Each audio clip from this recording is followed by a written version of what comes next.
So my question is, how is China contributing to sustainable development in developing countries?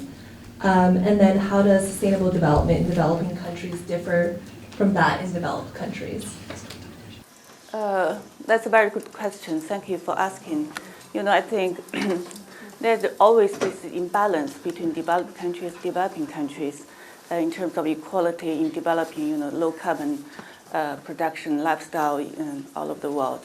If you ask an Indian person whether you should own an air conditioner, of course they should. But by such a huge population like India and China, if everybody owns an air conditioner, then how are we going to balance the carbon emission?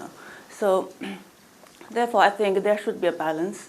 And also, for countries like China, India, first, in the government level, we have to change the way to evaluate the performance of different governments by changing from GDP-oriented to high-quality green development-oriented.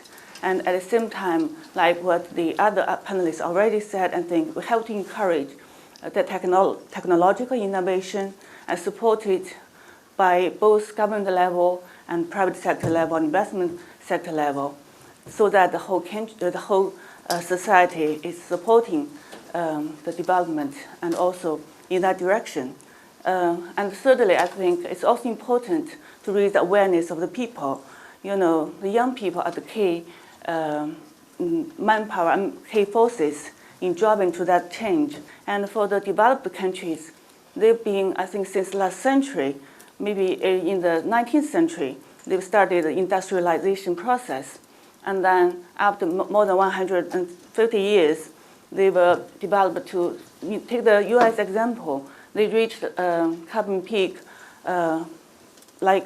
within 45 years.